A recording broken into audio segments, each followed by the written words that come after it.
Hello everyone and welcome back to another episode of True Say with CBJ, and I am your host, Cherno. In this episode, I had an amazing conversation with Momodou Mambouray. And let me tell you, it was one of the best discussions I've ever had. It was motivating, eye-opening, and deeply insightful. Now, Momodou is a finance professional, a life path coach, but also a master student of esoteric sciences, astrology, and plant medicine. He shared his post-COVID journey discovering purpose with medicinal plants, but he also delved into ayahuasca's multidimensional cleansing and connecting power. He also mentioned his heightened awareness since childhood and some spiritual encounters that really shaped his path. We discussed the importance of freedom as a birthright, even when diverging from family beliefs.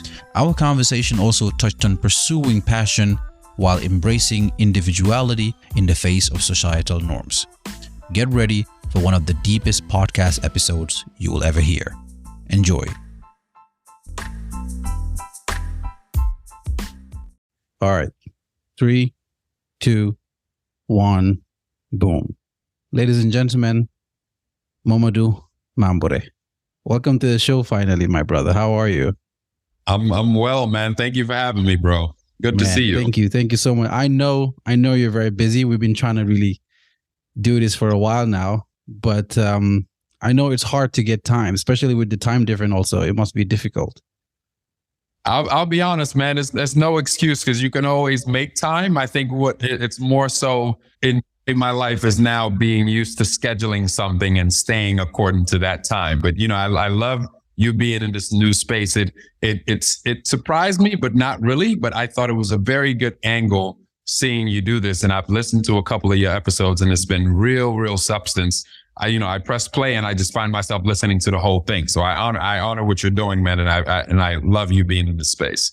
Thank you. You talk about me doing this it's crazy because the last time we saw each other, it was 2018 when I came to America. And I feel like that was such a pivotal moment for me coming there and being with you guys. Cause, I think it was the first time really being around my brothers, you know, you and Che and all of them. And there was this kind of a different energy and different love that I felt that I haven't really felt for such a long time. Not that being with my sisters, you know, but it's just something about being in that masculine energy, you know, that had some sort of a switch in me. And I remember you telling me something about, because we were hanging around a lot, you know what I mean? I can't say I remember everything that we've talked about when I was there, but one of the moments, one of the things that you said was about, you were like, when you're 27 or 28, you're going to start to see some different in your life. And that's really what happened. And that's what kind of led me to all these things that I'm doing right now. So I've always kind of had that, you know, I always tell my wife, Mo told me by 27, 28, something happened. And that's when I met you. And that's when everything started happening. So that was such a crazy moment, man. And congratulations on the beautiful wife, the child. Talk about fast changes, man. You caught up pretty fast. I know. But I'm also so curious about this journey that you've been on. I mean, there has been changes for me, but in your side also, there has been a lot of changes. I mean, since COVID, I think it's the same time both of us kind of went through a switch. I mean, the whole world changed. You know what I mean? But yours was something, you know, I've been watching from afar, and it's, you know, tell me about it, man. Like how what's been happening, man? I'm all I can say is Alhamdulillah. Yeah. You know, God is real. And I think around that same time, what happened is, you know, we look at the shift that happened with the whole world and the collective as something that it's external thing that happened. But I think for individuals, it more so launched you into your own purpose for that time that was really gonna dive you into the next chapter of your life. For you, it accelerated you into then, you know, family life and, you know, a lot of other things that you had as passions, you start to accelerate it in that, whether it was doing modeling or branding or acting or starting to tap into different gifts that you had. Then you met the woman you were going to marry. Then you had your child. Yeah. Me the same, except for my shift went more into my service with what I would be doing. Like I live in Tulum, Mexico now. If you would have told me 4 years ago that I would move to Mexico, I would have told you were crazy.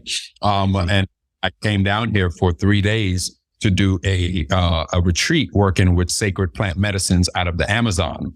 And during that I had a very, very powerful, insightful journey that gave me a big memory and a reminder into the work that I would be doing for this chapter of my life, particularly working with medicinal plants, not just plants out of the Amazon, but plants that you can also find in Africa and of the natural earth that help people to heal, and it help people to discover their own connection with their higher self and their true nature. So for me, it was such a blessing, because it was one of those journeys that required a lot of courage, because it challenges your belief system. We come from a culture that has a lot of beautiful morality, that has a lot of beautiful, knowing, of course, because you've studied the Quran very deeply. And, within that and societal structure, sometimes you can feel like other alternative methods of learning could be taboo, when in actuality, it's all the same. Divinity is all in one package,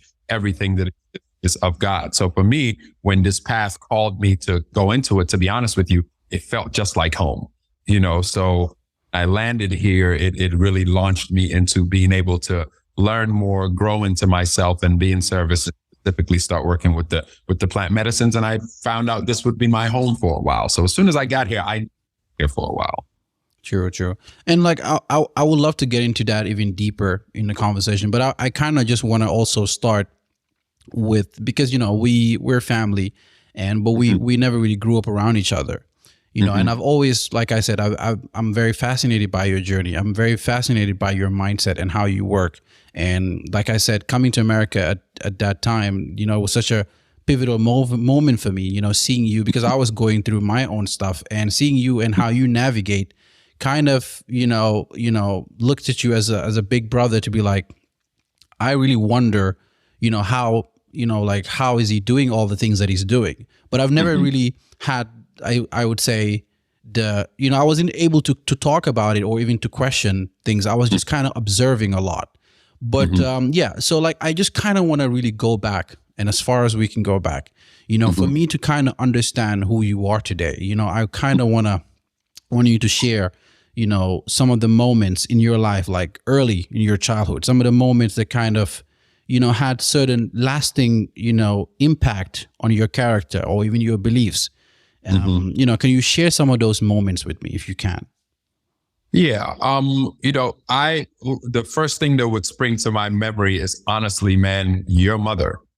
For me, Auntie Ramu is, both of our moms are superheroes. First of all, some of the greatest women, character-wise, personality-wise, and it's not just that we're their children.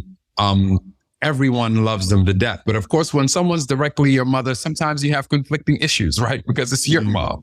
And there's certain frictions there. But what I remember about Auntie Ramu specifically, because, my mom at the time, she was trying to create a lot of opportunity for people by traveling and stepping out of the bounds and doing certain things for the first time. And she always cared for everyone. So when my mom would be away and I would be around your mother, what I witnessed through her was that, beyond what our belief and what our religion was, your mom has this unshaken morality to just be a good person and do the right thing. And she didn't, and I she really, did what? She didn't talk much. Yeah. Back in the days, Auntie Ramu doesn't talk much. She just kind of shows improved and shows grace. And I always had so much respect for that, because I feel like that built a certain moral character and moral prowess within me to just really appreciate that, okay, regardless of, how people identify, there's wisdom in being calm. There's wisdom in silence. There's wisdom in being graceful. There's wisdom in being devoted. Your mother is one of the most devoted people I have seen to her practice and prayer. My mom, the same. She's very devoted to learning more and moving to America had to kind of force her life to get out of that for a while and just work all the time to take care of everybody. But as soon as she had any free time, she went back to that devotion. Your mother is one of the most devoted people I've ever, if not the most devoted people I've ever seen. But I think what that put in me is to never be conflicted with religion, because as early as I can remember, time when we were in primary school, I think I had to be like 4 or 5 years old or something. I don't know, 5. And I passed out in the assembly line. We used to, in Gambia, we would sing the, we would sing those the old national songs, anthem and stuff. Yeah. British Commonwealth, whatever that was that we sang. And I remember passing out in the line. And I remember since I woke up from that day, I could always feel different parts of myself in terms of my intuitive guidance. And even though I knew it was a version of myself, I always felt like spirits were walking with me. Okay. So from that time, I had a very heightened awareness for some reason into spirituality, into understanding, okay, what's the nature of life for real? Like, sure, we live in a human vessel. Sure, we have families and we move around through life, but what's the purpose beyond it all? How come we're all similar and the same, but everybody claims to have a different way to believe in God, etc.? So it my interest very early in life of why all this separation, when to my core, I just knew God was in everything and everywhere. And there's wisdom in all scripture. And it's not really about what practice you follow, rather that you follow your perfect morality, but there is wisdom in the vibration and the frequency that is scripture, that is the Quran, when you dive deeper into it. So for me, I didn't know any of the surahs by meaning. I didn't know any other professional terms in any other religion, so to speak, in terms of how they identify things, but my moral compass was always there. So it gave me a fond understanding that when you're born, you kind of come, you can grow up and learn things in life, but I already felt like I had the wisdom of the creation within me, which then always piqued my curiosity. So that time in my early childhood, being around your mother, having that pass out experience to where after that, I started feeling I started literally feeling spirits and different guidances within me. I knew that something else is walking with me through this life and there was some higher purpose. And that is, these spirits you're talking about, that is the unseen world, which is actually real. That those things actually do exist for people who don't know. Yeah.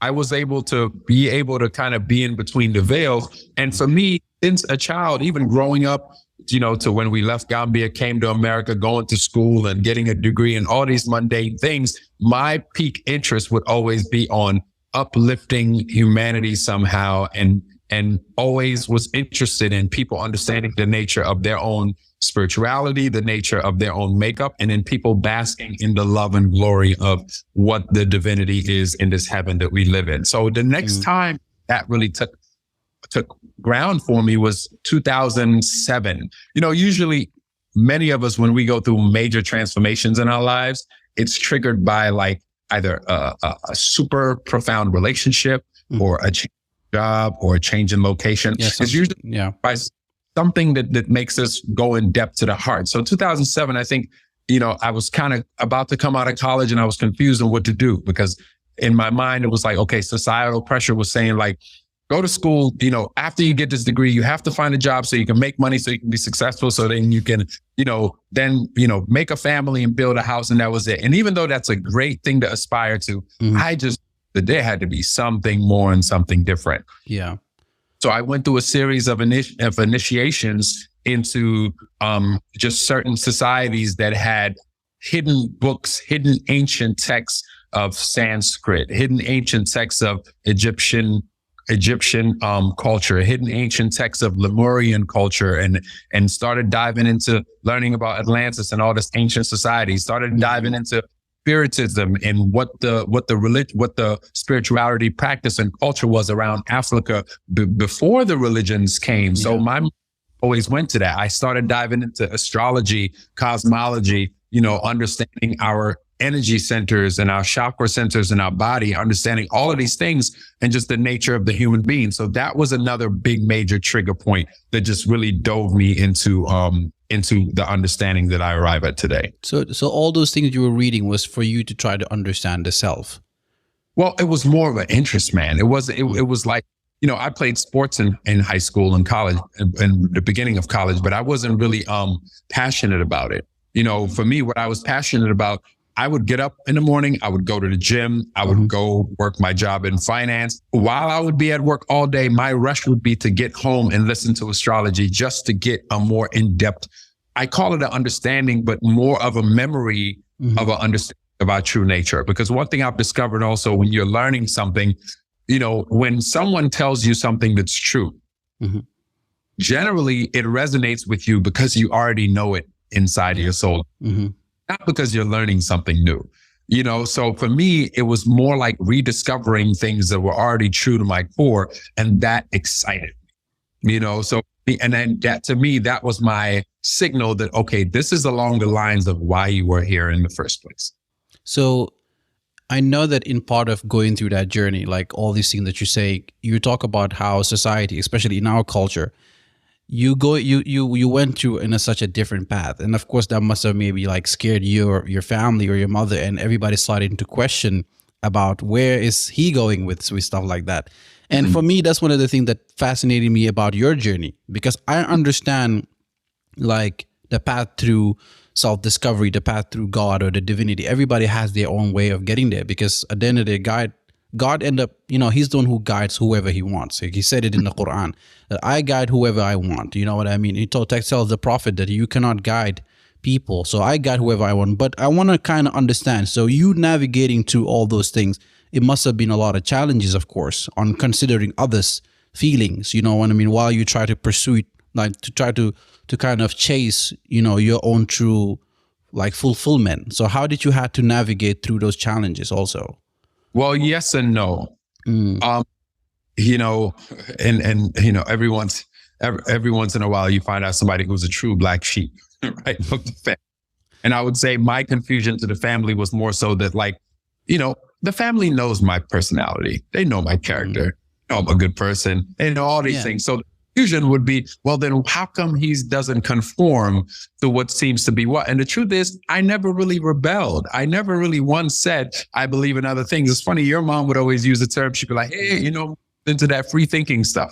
And the free thinking is going to get confused. And I always appreciate that. But my thing is, Hanga, what we say in Wolof, like, Jange Gumbo. Like, basically, you'll be learning something, but you really don't know what you're learning. Yeah. And, you're kind of just walking through blindly. So for me, I never really felt that way with the Quran, because I knew what I felt when I read scripture. I knew what I felt when I read surah. I didn't have to understand the words to still know that it resonated with me. But at the same time, while I was within that context, I couldn't lie to myself about what my heart was pointing me to do. So for me, what exactly was that?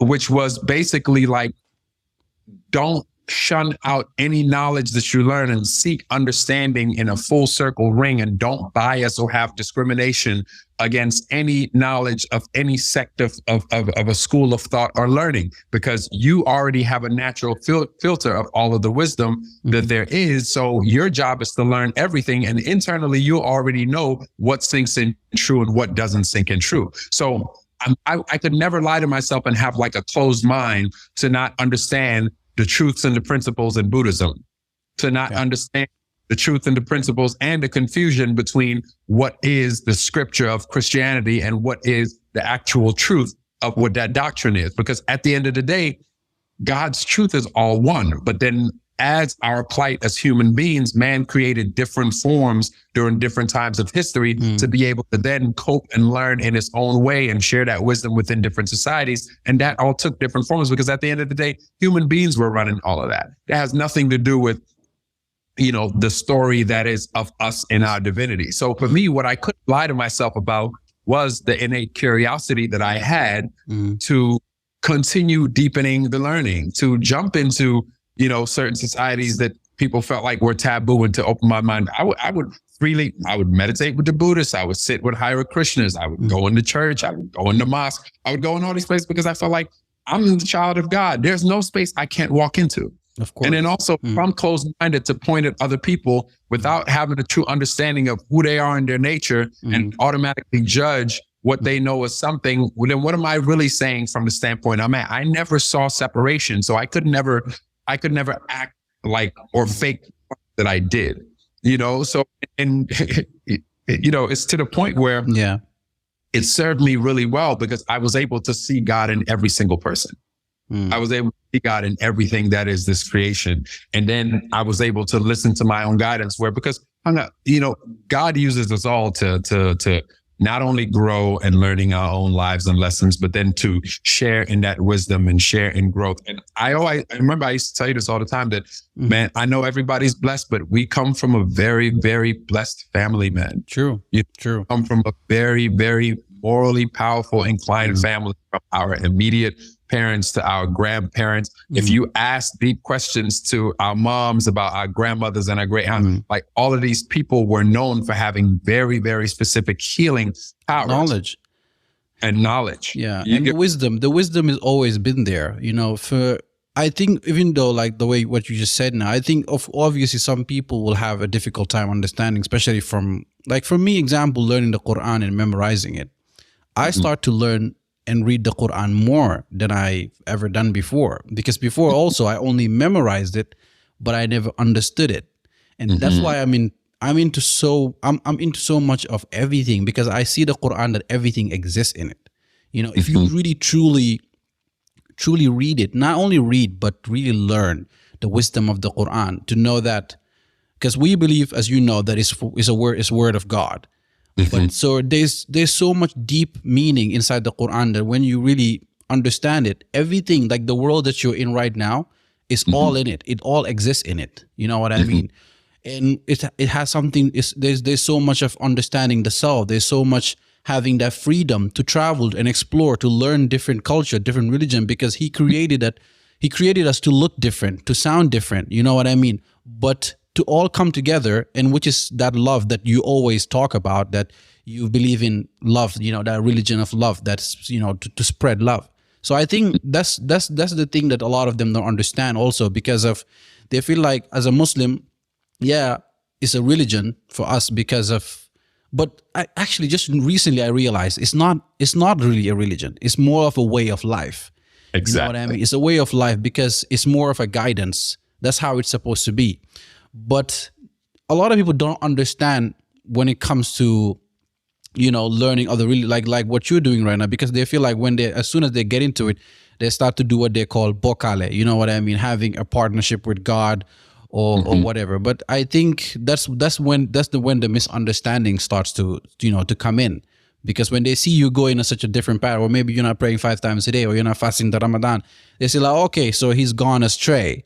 But instead that he has his own journey, which is that thing you were talking about, my mother, that, he's just quiet and he watches, and there's no judgment there also. You know what I mean? That you just have to just watch the person go about their own journey, Even in prayer, like, I don't pray 5 times a day, and it's been a long time. I have prayed 5 times a day, but I'll still loop myself in prayer to where I live in prayer, but then also I'll have times where I'll bow my head and I'll go back to the traditional prayer. There's so much wisdom in prayer. But then even if you simplify it, if 5 times a day you put yourself in the frame of mind to go into gratitude and grace and thankfulness and prayer, it's very unlikely that you're going to live an unsanctified life. So just consider that wisdom firstly.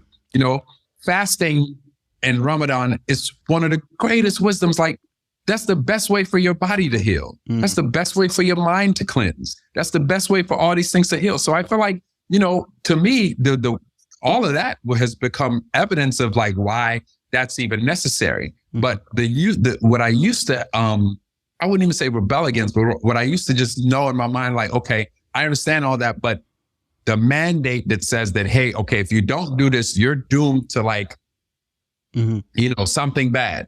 I never accepted that in my mind. But have you ever questioned also why that it is the way it is like that? Why do they say it like that? Well, because again, it's, fear is a good teacher sometimes too. And there's wisdom in it, because again, if you don't follow those suits, then it is more likely that you would get into other things that are not healthy for you. That's true. Likely that you would fall ill and don't realize the beauty of because how fasting works. Even you're able to manifest wonderful things in your life when you devote that time into it. But the truth is, you can also do that naturally in your regular life. So to me, it has these beautiful signs of teaching, how all these things come about. But again, for me, I always accepted that as the full spectrum. It's just, I still, there are many other things I'm involved in also. Like, I'll be candid with you, comparing it to what our culture is and what the level of acceptance is in practice. Is like the work we do with the plant medicines, it takes you into a multidimensional space, moves where you can come directly into contact with that's inside of you, to where it not only triggers mediumship to literally feel your higher self take over your body, but it also heals you physically. It helps heal you mentally. It talks to you. You're able to communicate with the unseen world. You're able to get glimpses of, communication with spirits, and you're able to walk that line. But then also it's a testy space, and it's not for the faint of heart, because also you have to have a strong spirit to kind of stand in your core. So for me, what kept me to my core is Islam. Okay, so this plant medicine it's a plant medicine that you're talking about. It's ayahuasca, isn't it? Or is it different? I mean, it's one of the main ones. Yes. So can you tell me more about it? Because I know about it. You know what I mean? About, what is it called? Is it you call it retreat or something? I don't know. Like, cause I hear a lot about Joe Rogan and his people talk about it and how fascinating it is. And I've always been fascinated to actually try and do it. But there's a lot of misconception and fears about it also, especially from our culture and our religion, to get into this. But I want you to kind of break it down for me what ayahuasca is. So if people in our culture, from Gambia, from whoever, to really understand what this is really about. It's interesting because in the jungle, when you go in the Gambia, there are some energy workers that know how to work with certain medicinal plants that help to clean the body. With certain medicinal plants that help you to have a altered psychoactive state of mind, to where you can see into your subconscious mind and you can see your emotional self, that help to heal you. If you go to Gabon, there's another medicine called iboga that they practice with over there. It's a tree bark shrub, and iboga kind of has the same effect, to where it helps cleanse the body, it helps cleanse the mind also, and it also will teach you a lot about what's going on in your subconscious. So no different, but even more strong. So ayahuasca is a plant that you can find in the Amazon jungle, mainly out of Peru, Brazil, Colombia, Ecuador. And this plant is a living spirit. And, just like everything of God's creation, like plants are sentient beings. Like plants have frequencies, they have personalities, they have sound, they have vibration, they have healing properties. If you look at anything in a medicine cabinet, the main ingredient in it is of a plant. Then all the other synthetic stuff comes after. You get what I'm saying? So plant, there's a reason, like trees produce us air to be able to breathe. Like plants are an extension of our nature ourselves. And we have a direct connection, not just to the plants. We have a direct connection to all of the elements of life, the air, the fire, the water. Without water, we're nothing. So our relationship to these elements, because we live in a day and time now where our brain is so much filled with other chemical stuff, to where we're desensitized to the fact that just with what we come to this earth with, we have everything that we need to survive and more, and it's provided for by the elements that are around us. So these medicines, but after cleansing you, they show you a glimpse into your true connection with all of the elements around you. And then that expands into how you can work to co-create your reality with your current existence. So it teaches you not only what's going on, man, it connects you to your own human reality, to your own. Like when you watch a movie like Avatar, people, watch that movie like, oh, that's fascinating, and I feel something. Avatar might be 5% of what you can really feel when you're in this space with some of these medicines. So it's like that. It's a little bit like that. 5% of what you can really feel. So ayahuasca is two things. It's a vine in the Amazon called capi. This vine, like a circular vine, there are many different kinds, and the capi vine holds the spirit of the plant itself. So again, when I say like plants are living beings and they have spirits, like everything is alive in life.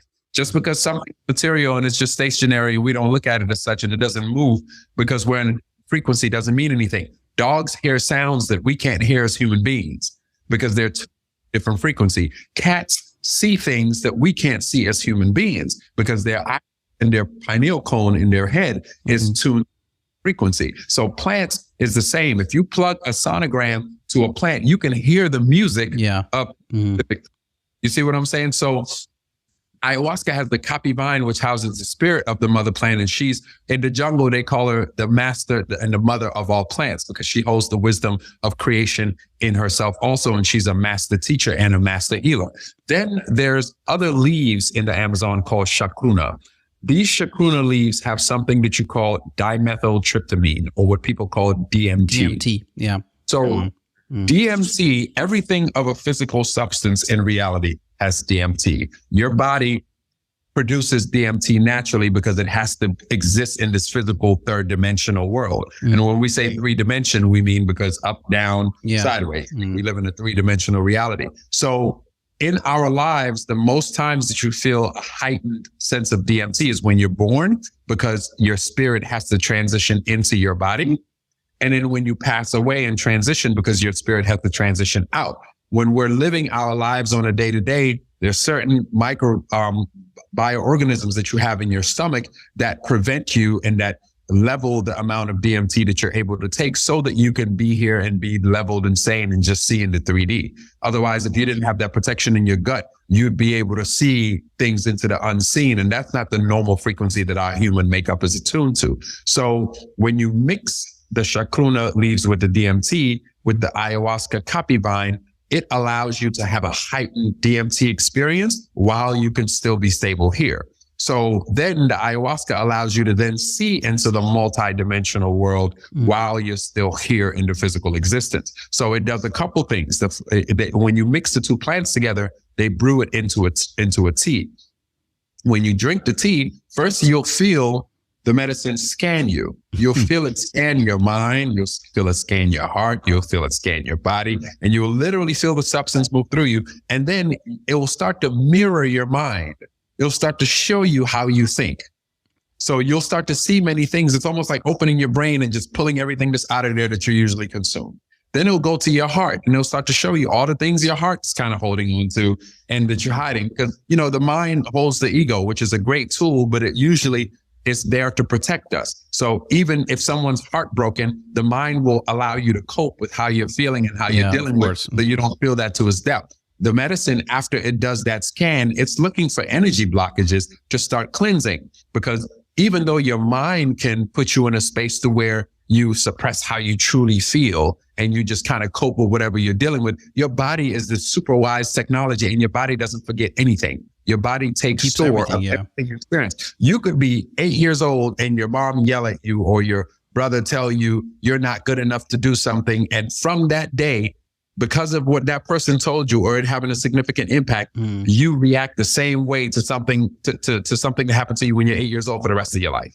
Do you get what I'm saying? You could fear something at a young age, and because of that one pivotal point in your life, it creates this trauma that then keeps you in the cyclical behavior till you're 60. So a lot of times age doesn't necessarily mean maturity or wisdom, because we all hold that childhood trauma, and different generations, live through different existences to where they just really have to survive to make it. So the generational trauma that's within people is very, very deep and profound. So once the medicine does the scan, it's looking for major energy blockages to then allow you to release that energy so that you no longer hold that programming within your system. So for people that are more scientific, that like taking things outside of the spiritual context and want actual evidence of how it works, what really happens is it destroys certain neural patterns in your brain that are addicted to trauma loops. And then it increases your neuroplasticity. And they've actually measured this. It increases your neuroplasticity to create brain waves that go a certain type of way. So if you're used to having an addiction to certain substances, like a lot of people come to the medicines for healing if they have addiction to like cocaine, drugs, and alcohol, all these other things. It eliminates those bonds and then it creates the neuroplasticity so that you no longer have that urge within you. So after that cleanse, which can happen many different ways, you can throw up,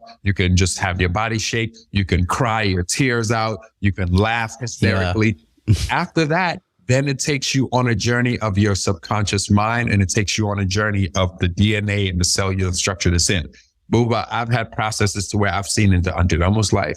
I've had processes to I've seen into our mom's life. That's scary. I've had processes that I've seen some ancestors of ours show me different things and teach me different things. I've had practices where I've seen into the future, and those things have happened in my own life, because the way we view time is like it's past, present, future, but that's only in our perception. That's How does not it work there then? actually not linear when you look at it in a multidimensional space. So I've had many in-depth processes to where I've had healing over many different things, including physical healing, but then also just healing, not just for myself, but in the DNA of our whole family structure itself. So during that past, current, life regression, it's almost like you're watching your subconscious mind like a movie. And this is where the plant's really like a master teacher, because it will use elements around you to show you that there really is no separation in human beings. So sorry, I didn't mean to cut you. So when you're going through all this, are you still dealing with the spirit that you're talking about, or like are you guys communicating, or is this? It's the plant that's taking you through the experience and it's guiding it, but really the plant is just plugging you to your higher self. See, there's a conscious mind and a subconscious mind. When you look deep into scripture, I'm not even going to use Islamic scripture. I'm going to just use Christian scripture also, or both. When in scripture, the English translation has certain words that have very different meanings to the original language of course, scripture. yeah. In the original language of scripture, when it talks about I being my father's son, or I being a child of God, it's relating to God as the infinite source that powers everything. And that same source is the source of the subconscious mind. And it's relating the son of that as the conscious mind, which is then relating to. So in your life, your subconscious programming is what runs how you live your life. Your conscious mind is what in the moment you can choose to go left or right and all this other stuff. But when you're an autopilot, all of your habits are conditioned by your subconscious mind. But isn't that just the free will? What does that have to do with the free will? We have a range of free will. In my opinion, we say we have free will, but we run a certain constellation. Like, how many things have happened in your life to where it seems like after you met your wife, couldn't you tell like that was going to happen at some point? It wasn't like she was something foreign that came in your life, even though it was super random. When certain things happen in your life, you just kind of know that you're falling right in line with purpose. Yeah, I guess like for us, that's what we believe in. One of our belief system, one of the pillars of Islam, which is the predestined, which is qadr. Exactly. And it's so hard for some people to understand what the predestined is, because you're like, but if I have free will, how does predestined work? But it's that's when the higher power comes in. Exactly. So if I make a choice, he doesn't matter if I go with that choice or not go with that choice. That is already kind of been made. Like he already knows how he's gonna go. It's already been. We're just living the experience so our soul can get the lesson and get the growth. But this story is already written. And I really started to see the evidence. I mean, there's multiple ways I've seen the evidence of that. Aside from just in my regular life, there's something, this is even bold for me to kind of share, because I'm sharing this kind of, but at first, especially the context of, our culture, our surroundings and all that. One thing that happens in the space as someone who facilitates in this medicine is I go into mediumship. And I believe this mediumship I started being aware of it when I told you about that originally, for when I had that passing out situation since I was in school. That's where it all started. Is when I'm in this zone, and without any medicine, I'm talking about something I can sit right now and do in meditation, something, my natural subconscious mind, my higher power, higher self, God, something triggers to where something else takes over.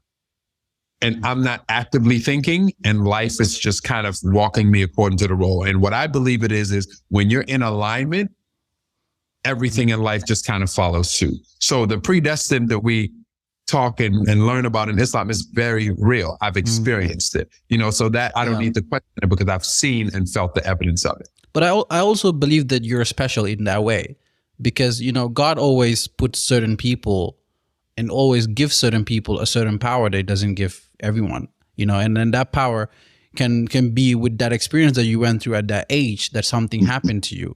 Because even the other day I was talking to my mom, and because me and her, we're doing this lecture, we've been reading this book together. And one of it was like, even some of the people who are not believers, sometimes God puts his waliyu. I don't know how to say waliyu in English, but like, so we have to be careful on even how we talk to some certain people, how we treat certain people, or how we judge certain people. Because his people are everywhere. God's people are everywhere. Doesn't matter he has to dress in a certain way or has to pray 5 times a day. It doesn't have to do with that. You know what I mean? And so I guess that's where the how do you say it? That's where the lack of understanding comes from. But you talked about this ayahuasca thing now, and like you these entities, like, because I have so much fear when you talk about these, because I want to try this. I want to really go through this, because I'm going through this path myself, and I feel like there's so much, like, this lack of fulfillment, even though life has been so much better for the last 3 years, but it still feels like there's so many things I want to go back to and connect to and reach out to and talk to. But at the same time, I've listened to a lot of videos about it, and we never had this conversation, but I'm sure, maybe not 100% yet, but I'll probably come there and do it, but I don't know. But there's this fear also, and there's this talk about jinns, that jinns. So we come from a culture where they talk about jinns, because we believe that we're the only kind of two beings that exists. That's how we kind of think about it, as in human being and jinns, and we're supposed to worship God. Do you describe these entities or these spirit as jinns? No. No. But man, it feels that way sometimes, if I'm being honest. Let me tell you about my very first experience. Tell me, man. Tell me. I go into this. So one, the medicine finds you and it naturally calls you to the experience. So can you start? How do you even prepare for it in the first place? How do you mentally So firstly, you have to feel like you have the call to have the experience, because you said, okay, I'm special because the audience said yes, but to a certain extent, everybody's special and everybody has their own door to their path of awakening. For some people, it's through normal. Some people know nothing about any religion in this world, and they still have their morality based where they grow into their enlightenment.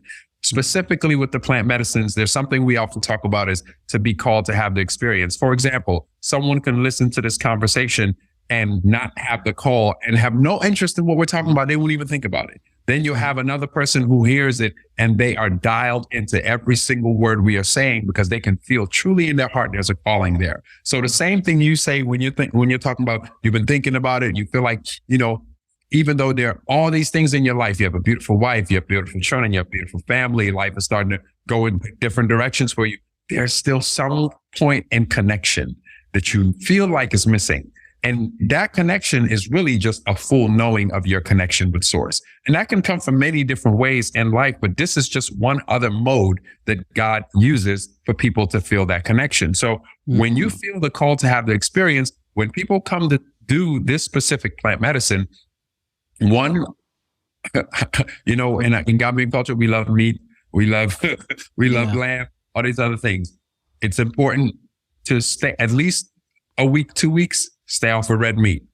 Of course, no alcohol, no other drugs, no smoke, no sex, no fried foods. And then you just want to limit spices, like up to 3 days to a week of, you want to stay away from salt and oils and garlic and pepper and all these other things. Now, someone can be in a state to where they're doing all these other things and they walk into the ceremony and they're still going to have the experience they're supposed to have. But then the medicine's going to spend a lot more time cleansing them for them to get a real in-depth connection with it before it actually, before they actually connect. And in some other cases, it's no telling. But out of respect for the process, once you get a general understanding of what it is, it's important that you prepare and you give the respect to the process, because people think they're coming to the experience to have to like meet some other entity or to meet some spirit. No, what you come into the experience to meet is actually yourself.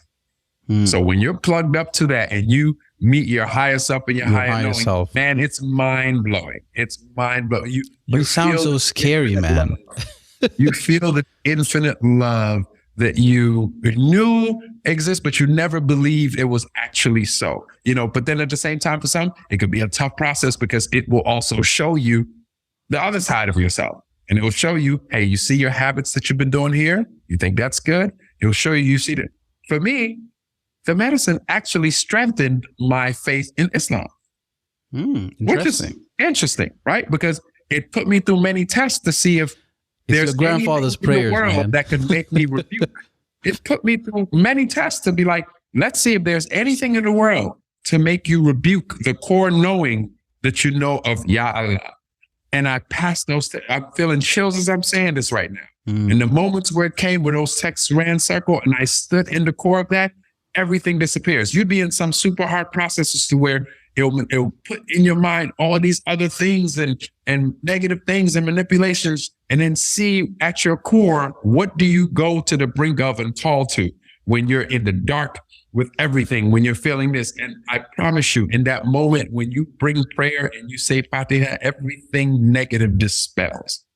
Everything falls to the wayside. It doesn't stand a chance against the anchor that is God. So for me, it's been a most profound experience in those. But, for everyone, the experience is different because everyone experiences their contact with the higher power differently, because ultimately it's still the same source that powers us all. It's just important to know sort of what your true is. So to answer your question of why I say, oh man, it felt like what my fear would call whatever the jinns would be, it's because, man, like the vibrations and the frequencies and seeing the inner mandalas and seeing the sacred geometry in your system and seeing the ancient languages and getting an understanding of the multidimensional, seeing yourself on another planet and seeing yourself in the astrals, like all of these things through vision can blow your mind. And then you can see like the medicine can appear in different forms. Sometimes you can literally feel like it shape shifts and transform you into something else. Like you can feel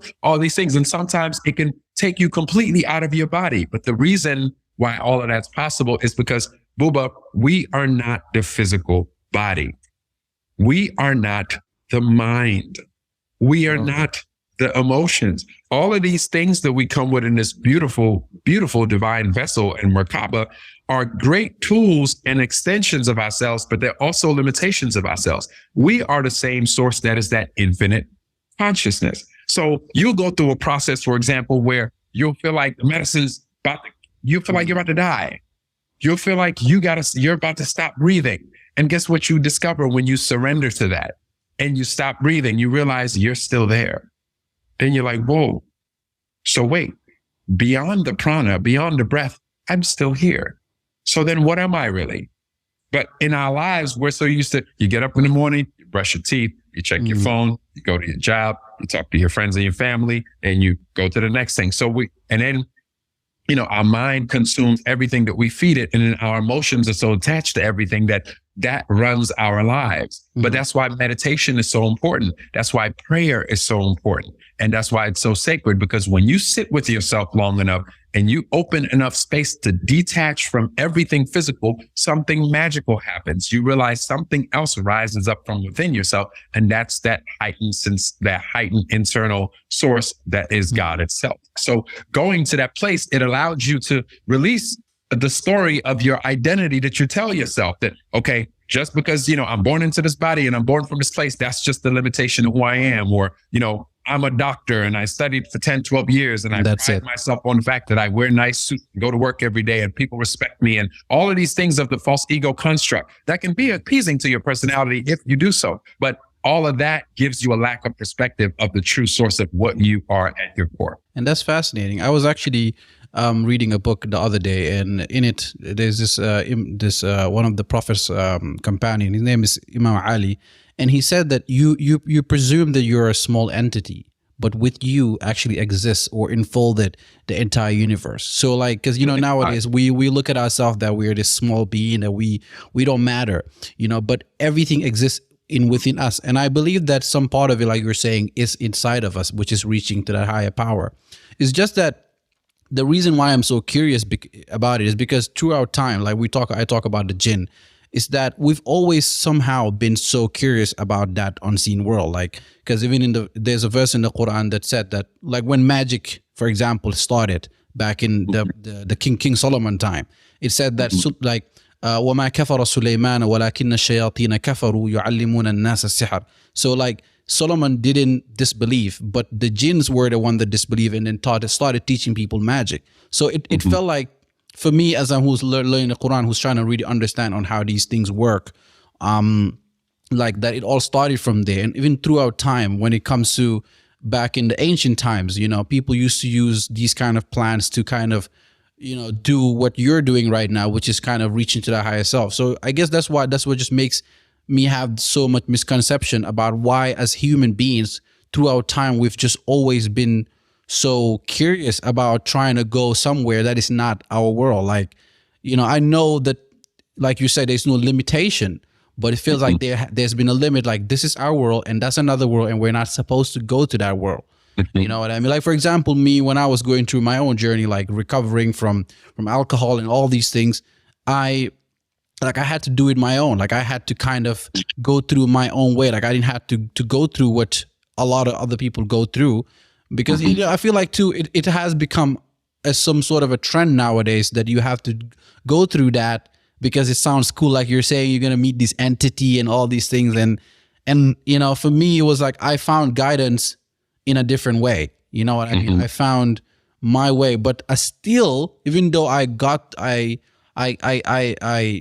left those things, I stopped doing the drugs and all those things, but I'm still looking for that unfulfillment. You know what I mean? So even after, if I were to even do this, like, what's next after? For you, example, who've you already done it? Like, what's next for you now? See, to me, it's not, it's funny.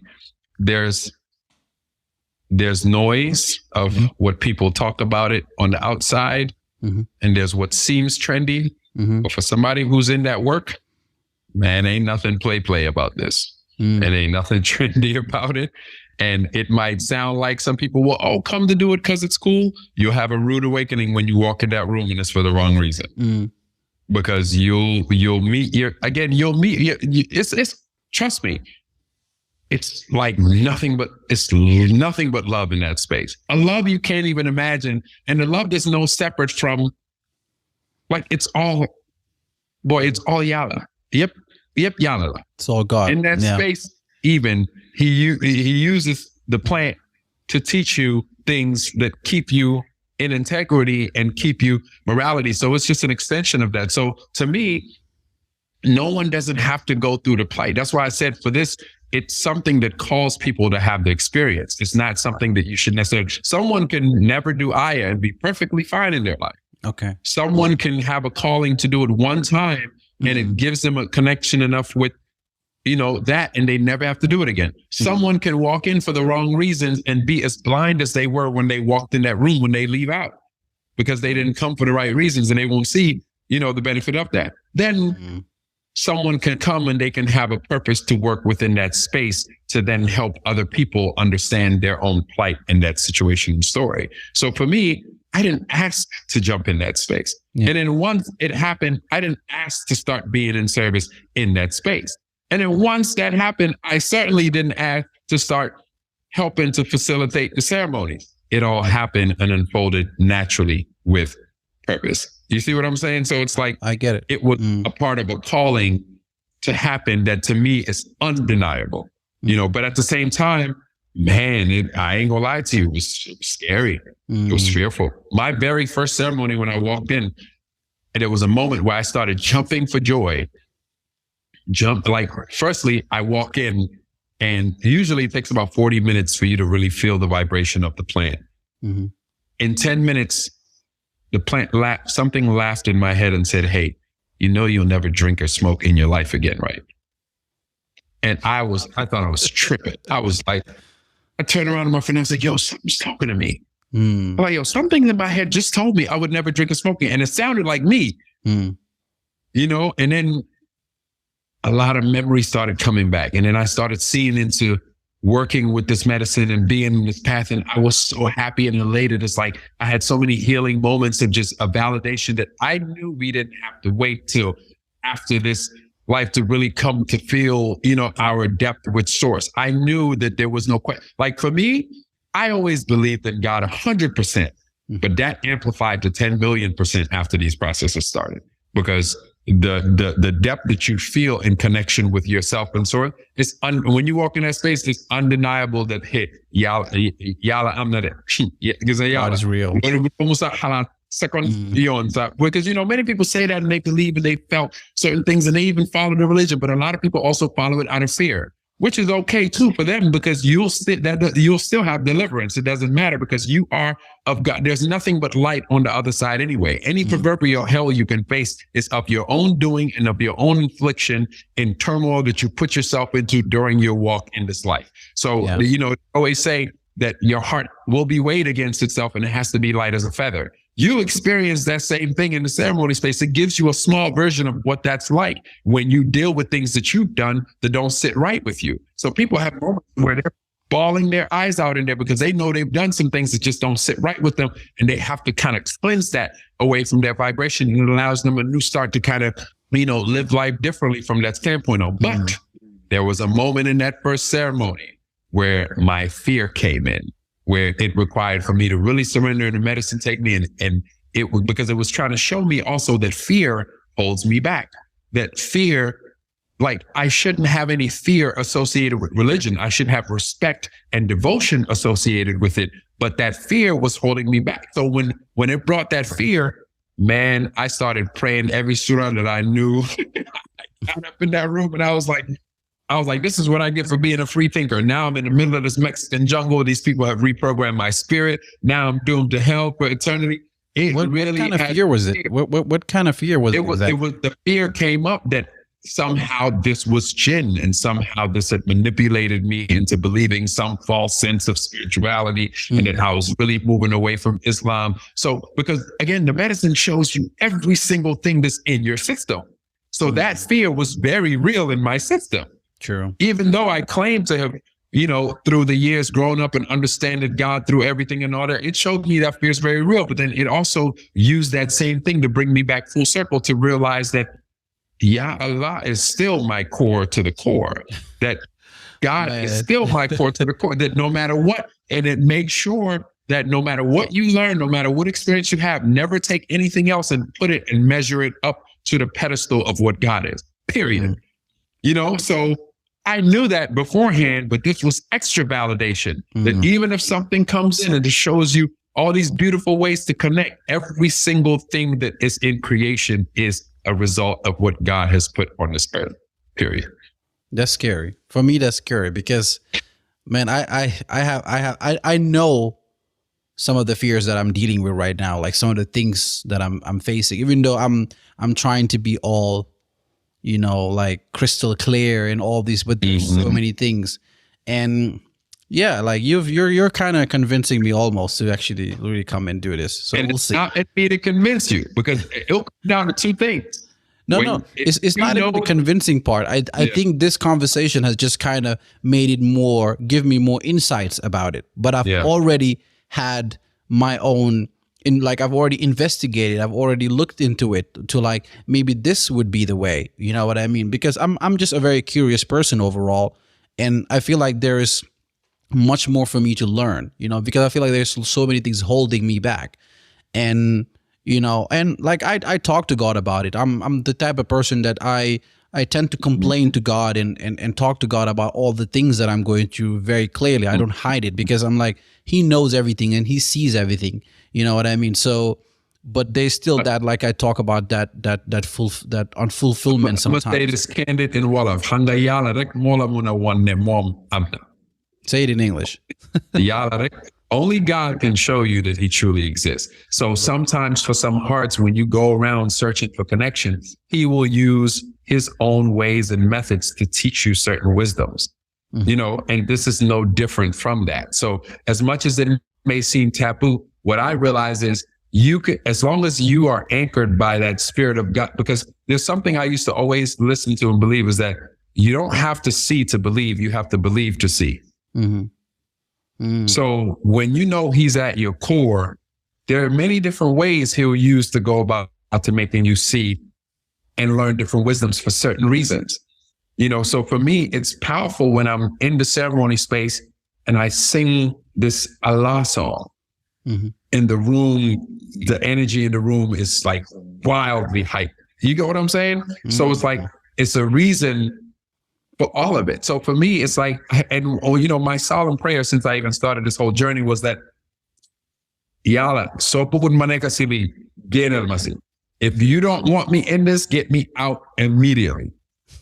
if this is your purpose for me for now, I will obey that and I will move forward. So God is the only reason I'm in this work in the first place. Yeah.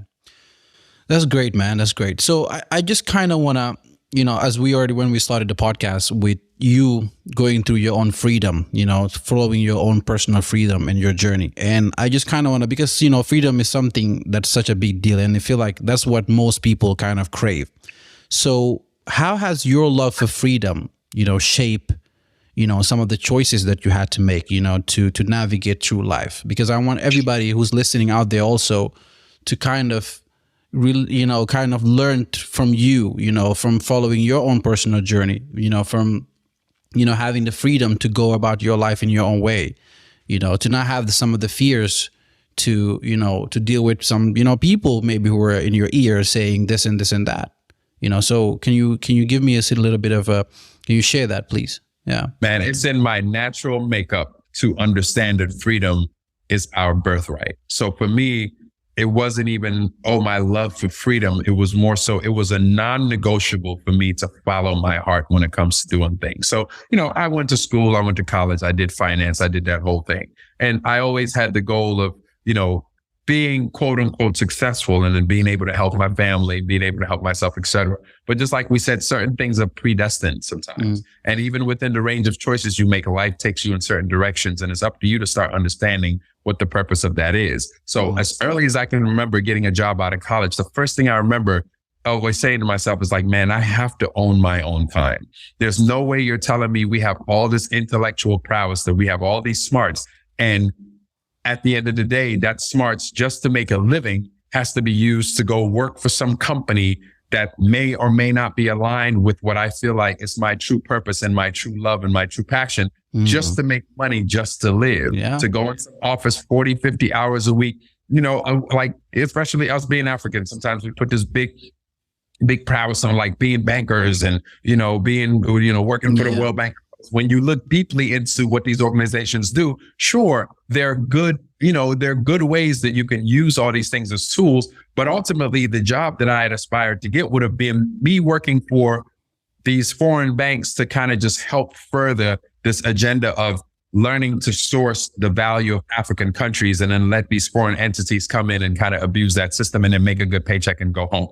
So for me, even if I could work within the bank system and do positive things for Africa out of banking, I just knew that wasn't fulfilling for me. I just knew that wasn't it. So the first thing was, I need to own my own time. And I realized, okay, we live in this society to where in our day and age, it's about industry. So there have been all these industries that to sustain themselves, like people generally have to have jobs and they go to work, and that's the generation our parents lived in. But I feel like we grew up in a different time to where, we felt more like, okay, there's a reason I'm passionate about certain things. And there's a reason why I love certain things and I don't. And I just couldn't accept the idea that I had to do something just to make a living mundane that might have not been fulfilling to me. So freedom wasn't, so the reason I started my own business was because I wanted to own my own time. By the grace of God, that business allowed me to help many people, from friends to family, with their personal credit finance situations, because that's something a lot of us have ruined, whether going through college or just living life, or other people raising families, for example. So when I followed that, I never did it for money. I did it, because it could buy my own time, and it was a service that was helping people, and many of us got to benefit from it. But then thereafter, even within that, it wasn't fully fulfilling because I knew my heart was really in the depths of like spiritual practice, and in the depths of like really gaining understanding of it and ushering in what I call the more awakening of this collective consciousness in raising the frequency of the collective consciousness. So when I say raising the frequency of collective consciousness, the simplest form of that is being a good person, having integrity, doing the right thing, giving honest guidance, being honest with yourself. You can do that as a normal human being, but again, some of us are called to have deeper roles into that practice, to where that's where I kind of found myself in. So for me, that freedom wasn't it wasn't optional. So after my business really, and the most random circumstances happened in my business, to where first I worked for a company and I was able to own my own time doing the credit building business. And then both of my partners passed away within 2 months of each other. Oh, I'm sorry about that. And right when that happened, I had a choice to like step into business on my own or find another way to still partner. And something was telling me like, this is your time to do that. And as soon as I did that, that's what created the opportunity for me to move abroad. And I didn't know this chapter was coming, but as soon as it was time for this chapter to start, God had provided a way for me to be able to do that. You see what I'm saying? So are you still doing your business right now? Giving you a modem to sort of do that. So for me though, but at my core self, just the Aquarius nature in me before, that's non-conforming, like it's very hard for me to sit and do anything that I'm not passionate about, that I don't love. And I refuse to believe that we have to do that, because I know we're not in this. Sure, there's duty in life. And sure, some people accept the belief system that, you have to have the discipline and you have to work hard. But to me, that's all a belief and a choice. If you believe it takes hard work to be successful, I'm not doubting that it takes work to be successful. But if you believe it has to be some strenuous thing that's aligned with, what you don't enjoy doing, you choose to accept that belief. Some people don't think it's worthy to be happy in life. I disagree with that. It's important to me that I'm happy. But what about doing the hard work, even if something you're really passionate about? Like exactly. Yeah. It's gonna take, and it takes hard work to go against all odds and do things that people don't agree with. True. It takes hard work so for me, my always thing was like, I know I'm a good person. I know I do the right thing. I know I'm always helping people. I don't need to explain that to people to understand what kind of contribution I make to better people's lives. I would always love to do more, especially for our family. But at the end of the day, I have to follow what my heart's telling me to do. First and foremost. So one of the things that changed also with your journey is the way you dress. I noticed that. Is that part of it also, or is that just your own fashion? No, that's not part of it. It's more so, man, we identify so much with like so many things that just don't matter to the ego. Like, Trendy, there's this prestige of, us feeling high and mighty and wearing our, and then again, I got nothing, me, I used to be in a suit 6-7 days a week. For years. I dressed like that in college every single day of the week. Nobody else was doing it, and I did it. So I ain't got nothing against dressing in those ways and dressing super nice and casual. That doesn't make up who I am. And I don't need that to show off to anybody. I don't need that to prove to anybody that I'm intellectually capable, that I'm smart. I don't need that to gain anybody's respect. And that's a part of appreciating my freedom also. Like, I don't have to fake the funk for nobody, and I'm just not doing and granted, I love my mother to my core and everything, but she hates the fact that I'm out here and shirtless most of the time. She can't stand it. If she sees me do any picture and it's for modeling, it probably triggers her life away to feel that. But if I don't have any issue with that, as much as I respect her, am I going to stop being myself just to appease that? But how does that really make you feel? With her seeing it that way, because I understand it, and I understand us living in a society where people, she's always says it embarrasses her. So I imagine people like, hey, look at your son. He used to dress so nice. Now he's out there. His shirt is off. He's this. Listen, I'm very proud of my body. I eat good. I work out well. I do yoga, and we came into this world without a shirt on. If I want to put my shirt, I can still dress nice still today and put on a 3-piece suit like the best of them. I know I have the, physical prowess to look good in that, but also I embrace my body and I embrace who I am, and I'm proud of it. So if I live by the beach and I like walking around with a shirt and I'm cool, and the clothing you see that I wear, even though it might not be traditional clothing, is just a form of expression. So some of it may be like alternative clothing. And it's funny, people look at it, and people from Tulum here call it like Tulum clothing or Bohemian. Man, it's all African. Yeah, it is. Look deeply at the clothes that I have on me. I see it. So I can say, when you see the things that look like chayas, Chan laughs at me and he calls it chayas or whatever the case is. Listen, to me, it's a beautiful, I wear what I feel, and I do what I feel, and I honor that. And I don't care what the next person thinks about it and how they feel. And I don't accept it because sometimes people say, well, you should care how people feel because it's a judgment. No, that's their problem. If someone else is bothered in their mind about how I choose to express myself, God bless them. And that's something very hard to do. Like for me, I've always had to deal with looking or thinking about other people's perspective or perception of what I'm going to do. Like I studied the Quran, and now I want to become an actor, or I'm modeling, or I'm out there partying with friends. And of course, it's always been like Yangi Ruslosa family. Like you're bringing some sort of a shame to your family. And so like it became like with everything that I have to do till today, till now, even now it maybe got a little bit better, but I always have to think about what are they going to think before I do it. Even before I'm starting this podcast, I wanted it to be brutally honest. I want it to be disauthentic. You know what I mean? Even talking to you, I told some people that I'm going to talk to you, and they were like, wait, what? You're going to talk to Mo? You know what I mean? And I'm like, I know why I'm talking to him, because I understand his journey. I understand what he's going through. So I'm not going to become a judge on he has to do this and he has to do that, because I went through my own journey. So I always have to think about every episode that I'm going to post, be like, what am I going to talk about? And this is even some of the things that's even like been holding me back a little bit. You know what I mean? It's you know crazy, what my theory is? One, authenticity is important. Don't get me wrong.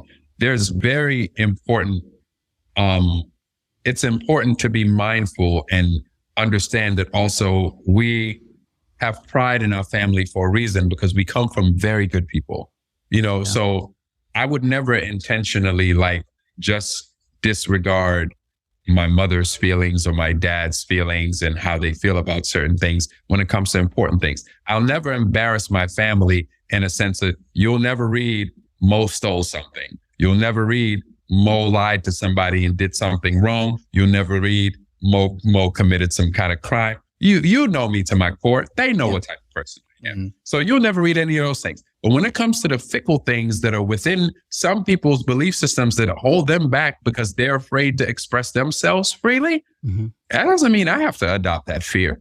You know, so for me, anything that is short of you expressing who you are as an individual to a fullness is a betrayal, not just to yourself, but to everybody else. Because my theory is the reason why some people look and they're quick to, anytime you're judging a person, you need to point that finger back at yourself. Because what you're really judging is your capacity to live and let people live as they choose to live themselves. So if you have a natural oppression within yourself, not to allow yourself to do that, don't project that onto me and think I have to accept that to appease you. That's never going to happen.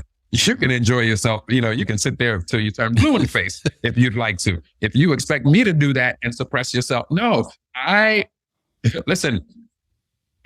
believe in people being true to themselves. And I think one of the things that hold us back from fully experiencing life as we choose to do so as people is because even though like Islam to me is perfect, but the culture of judgment within certain family structures, and this has nothing to do with religion. No, it has nothing to do with Islam also. You can even look in Indian culture. You can look in some in American culture. You can look at, you know what I'm saying? Like there's always a taboo against human beings being themselves fully, because we have a history of people being oppressed to feel like you have to, you know, fit in some kind of mold, and you have to not allow yourself to be your true self, and you have to hide that because it's a survival thing, you know? So for me, in my day and age, I'm going to break that. I'm not breaking the mold on purpose. I'm just being myself. So if that causes an interruption, cool. I have a modeling picture that was super triggering. I think, you know, brothers are funny sometimes too. So I don't know which one of my brothers did this. And if one of y'all listening, I know it's one of y'all. I suspect it's Chad, but Chad rocks with me. So I don't know. But one of them sent a picture, I think, to my dad or my mom, like, yeah, look at Mo, he's wearing a dress. You know, so for me, I know, and everybody who knows me knows, I am part of an epitome of masculine. You know, like you can sense masculinity in how I live and how I speak and how I breathe. And there's nothing in me that's in that feminine, but also I'm a wise enough and a tolerant enough being where I don't judge people for masculine and feminine and sexuality. And I think it actually takes a strong human being to be able to accept all people as they are, you know, and to be able to move within those ranges. So I don't look at the clothing you wear as a determinant of what. So for me, if it raises a conversation sometimes even of what people's own judgments are, to me, that's the important part. It's like, why do you hold the frequency of judgment within yourself, period? Whatever you may be looking and throwing your opinion on, that frequency of judgment holds a lower vibration than anything you may even be talking about. The fact that you're even in that space is limiting and it will not allow you to see that light. So before you judge on what's right or what's wrong, think of yourself, is that of God? So when we study different things of scripture and we, study in Islam, the parts that people accept to say, hey, okay, well, this person's doomed to hell and you're judging this and you're judging that. I don't subscribe to that. That's my choice. It's even in the Quran, وَلَا تَلْمِزُوا أَنفُسَكُمْ وَلَا تَنَابَزُوا بِالْأَلْقَابِ. As in talking about that, not to call each other names and not to judge each other. You know what I mean? So it's the human being itself. Yeah. So for me, those little things like clothing, what you have on, like, are we talking about, like, what's the nature of your heart? You know what I'm saying? Are you a giving person? Are you an understanding person? Are you a loving person? Or, are you a person with empathy? Are you a person who does the right thing when no one's looking? That's important. What clothes I have? Come on. Yeah, I guess the clothing part comes from just kind of because of we, believing in God and then following up and believing in the prophet, and God explaining that the prophet was the best of mankind, we want to kind of be like him, not maybe exactly be like him, but kind of emulate the way he was. Even though different cultures have different way of dressing and everything, we don't have to exactly dress as how people in Saudi dress like, because they're dressed like how the prophet used to dress like. But it's all about just dressing in a, it's talk about in a more modest way, in a way where how the prophet kind of described what, for example, what we call the aura. I don't know how to say aura in English. My English is terrible. Huh? It's aura. It's aura. Oh yeah, there you go. So, which is starting from, from the male, starting from the tummy all the way to the knee, and then from the female starting from top of the breast all the way to to her feet. So that is kind of the teaching that they follow. But the judging parts, that's another thing, because the prophet also never judged anybody. You can maybe talk to a person or teach a person, but going behind a person's back or judging a person for how they are, whatever their sex is, it doesn't matter what it is. Where as a Muslim too, you're not supposed to judge, because God is the one who decides whatever happens. You as a human being, you have no right to say, who is supposed to do this and who's not supposed to do that. So I get you with that, but it's just the cultural thing that's very difficult. Because even for me, as the way I understand Islam and the way in Gambia, for example, how people understand it, because of the culture mixed to it, it makes it difficult for maybe someone to understand the way I talk. You know what I mean? Like my wife, for example, she's not Muslim, but she relates to me more than she would relate to somebody else from maybe Gambia who talks to her about Islam, because she's like, my husband doesn't talk to me this way. So you're talking to me in a different way that I have to do this or I have to do that. But he's talking to me or teaching me in a way where it makes me more understand. Not that he's trying to be soft with me, but it seemed like what I'm saying, it sounds more logical and more real to him. Sorry, to me, if you tell me that the infinite thing that is the source of all love and creation has to be this thing that we're oppressive of, that we got to look over our shoulder, that we're like doomed to not be our authentic selves, I will never accept that. It's just not true. People can believe it. I'm telling you, people tricked people into slavery and oppression in old days, and that carried on a lineage through history. And that then shows how people are. I love Arab people. I love Arab culture. Islam does not belong to Arab people. No, Islam is for mankind. If you look at history, Arab people were worse than European slave owners back in the day. And our people are still in the state to where they elevate that so much that they look and they give all of that prowess to that culture and they want to be like them so bad. And it's like, there's nothing wrong with that sort of sense, but that's giving you a misconception of what you're really following. No, it is. It is because, Islam, the religion, or shall I say Islam, it's not for Arabs. Just because it came there or it became to a man who was, and actually it only didn't came to him because the whole, starting from Adam, for example, Adam was not an Arab, or we don't know, Moses was not an Arab. So, so it, all that came to, they were all preaching the Tawheed, which is the oneness of God, to preach that. The Islam just comes to the lifestyle, which was the last, making the Prophet Muhammad the last and final messenger to actually spread that message, which basically just submitting your will to God and showing that lifestyle by the Quran, God revealing the Quran also. But it has nothing to do with the Arabs. There's a verse in the Quran that says, إن في خلق السماوات والأرض واختلاف ألسنتكم وألوانكم. One of the creation of God in the heavens and the earth is kind of like talking about just the differences, the heaven and the earth, and then you have وألسنتكم, which is the language, and then وألوانكم, and your colors. So as in that he created us and gave us language, and then he gave us color. But then one of his miracles and one of the things that he showed is basically kind of for the whole world. So it's not about just Arabs or just this or just that. You know what I mean? In the whole world, you can find Asian people who don't speak Arabic or who don't know anything about Arabic, but they can read the Quran. You know what I mean? Also, So Prophet Muhammad was the last messenger, right? Yeah. What are you? Well, I am just a slave to God. You know what I mean? And a follower of the Prophet Muhammad. Mm-hmm. So and to his teaching. Mm-hmm. So that's just what I am. So you don't consider yourself a messenger yourself? No, I am more of an ambassador to Islam. Mm-hmm. You know what I mean? As in, when it comes to my lifestyle, onto how people see me and to how people take me. Like just as I'm saying, like as some sort of a lifestyle, the way I am and the way other people see me, that they will want to kind of emulate the way I am and then follow that. You know what I mean? Because if I learn the teachings of the Prophet and read the Quran, I'm supposed to follow that lifestyle, which is this, the Islamic way. So that's just what I am. But I don't think I am a messenger itself. You don't think a messenger of Islam? No. Okay. Yeah. Yeah. Because I think there are only few messengers who come and bring something to the people. Like, as in, I mean, if you want to describe messenger as someone who just go and try to spread a certain message, but that message has already been spreading it. I think it's more my understanding of where we all play a role in this divine play, if you will.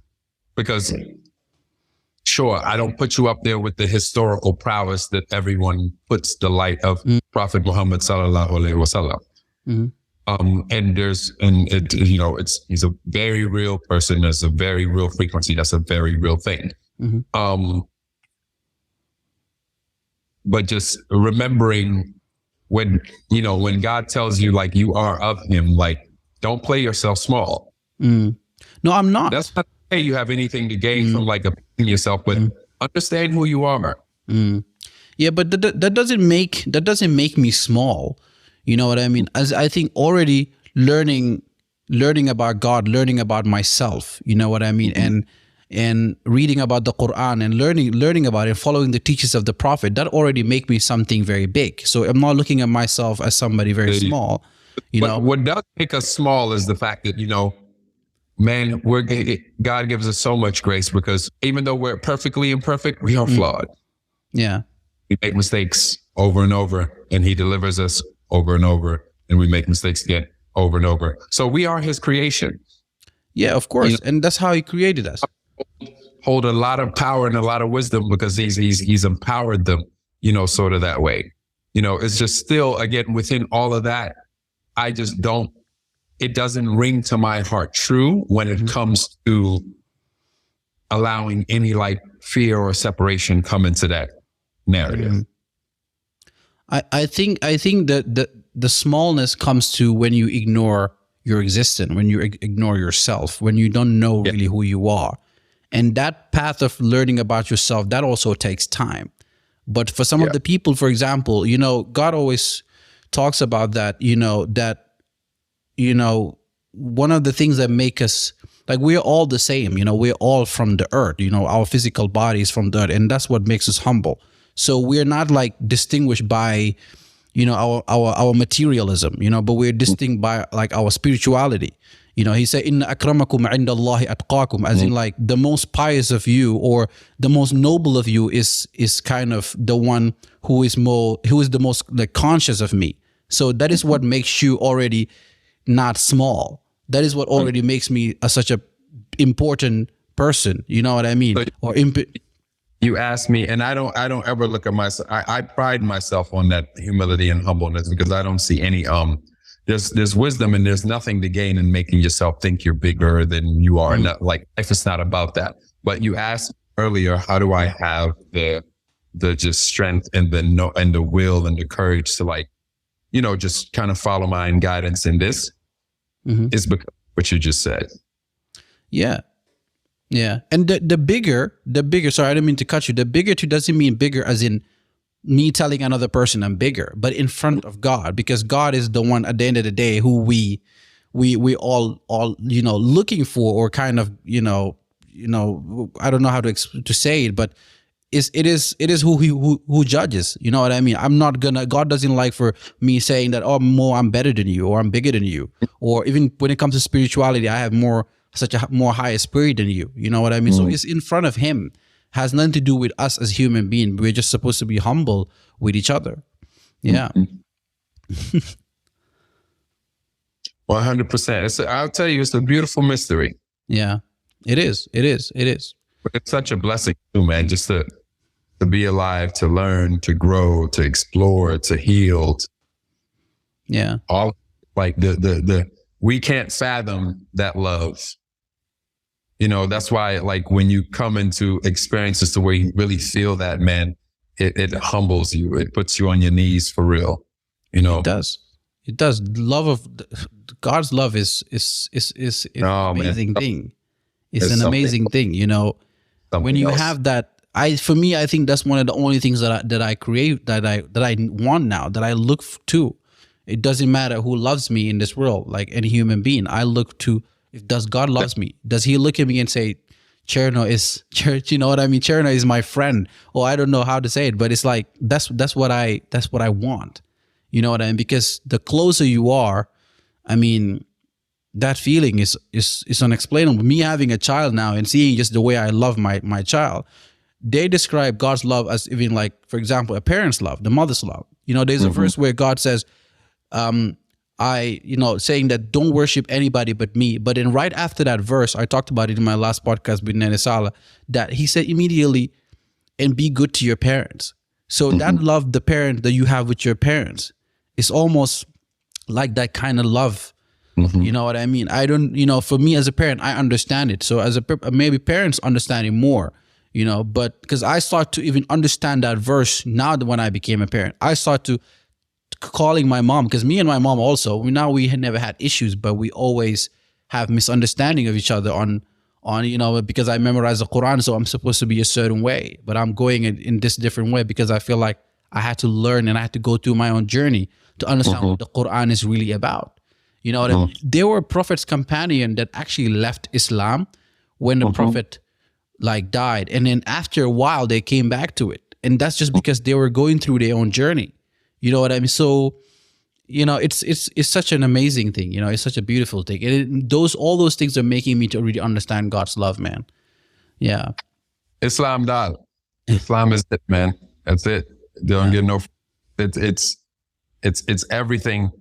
It's everything in the one. But then that's why I'm so grateful too, because man, we come from special stock, man. But just like you said that, like, me and the grace he showed me, man, you have no idea. I'll be honest. Like, even though it's funny, because I think sometimes looking from the outside too, people might look at my path as just, and I don't know, because honestly, I don't spend much time thinking about it. But I assume, just because sometimes I'll hear somebody say something and I'll be shocked, because I'll be like, "Dang, people really see," like, because when people don't really know you, it's no telling how distorted they can have an opinion of you. It's no telling what might be in their mind. They can only judge off what they see. That's why I always say, to me, those who know me know me. Those who know me, like, know me. You know me. So. And my siblings know me, but everybody might have their intentions and judgments, because again, I know I don't do things traditionally. I know I kind of just walk to the beat of my own drum. If you understand my true nature, you'll know why that is. Yeah. But at the end of the day, everything I do is of God. Yeah. Every single thing, every move, every decision, every conscious thought. I can't tell a small white lie without holding myself accountable.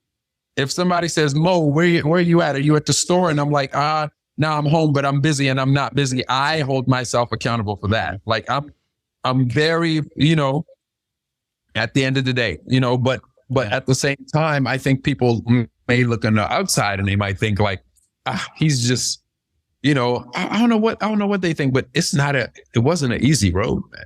Yeah. Yeah. I just don't look at anything as hard because I'm built that way. You get what I'm saying? Like I'm built that way. So for me, I don't look at hard. I just truck on, but I do think realistically, if I'm to speak candidly, you put somebody else in my shoes, they'll jump out really quick. They will jump. The talking can be the noise. You jump in these shoes, you might jump out as fast as you got in. It could feel wonderful and loving and light in this vessel because I know I'm a strong spirit. But you jump in these shoes with everything that it comes with, heavy lies the crown, my friend. Yeah. Yeah. Man, this has been a very great conversation, man. I really appreciate you coming and doing this podcast with me, man. But apart from that, just connecting with you. Like this was a great episode, and it allowed us to just connect on, things you and I would naturally even talk about. Yeah, yeah. Because we never really get deeper into this. But well, that's because the last time we saw each other, this hasn't happened yet. But yeah, but I'm glad we did this, man. And I'm sure there's gonna be part 2 and part 3 and part 4 because I feel there's so much more. There's so much more.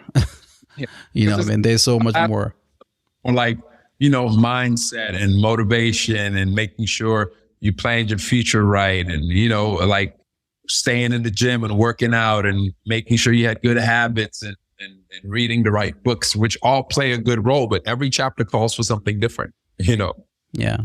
Chapter, I think it just goes more into growing more into, what your gift and your contribution is in the many different ways that's going to show its head. There's no coincidence you had the training and the study and the wisdom that you have because you're going to be able to help a lot of people understand that wisdom and the knowledge. And what better way to open up these conversations? Think about all the information that you hold and like if you say you thought about doing a podcast and some people are like, hey, you shouldn't do the podcast and this and the third. Think about what one conversation can do and how powerful that would be and how many people it can impact.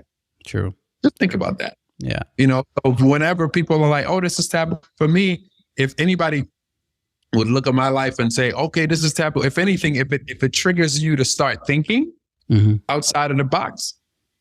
Yeah, something. It's a good thing. Mo, appreciate you so much. And I always appreciate your knowledge. You're such an inspiration, man. And keep going where you're going. And yeah, it's beautiful, man. It's beautiful. My brother, I love you. I appreciate it. And yeah let me know when you post. That'll be cool. Definitely. I'll let you know. Cool to listen back to. I'll let you know. Definitely. And keep going, man. I really enjoy the episodes. Yeah. Thank you, bro. Thank you. Peace, my brother. Peace. All right. Bye-bye, everyone.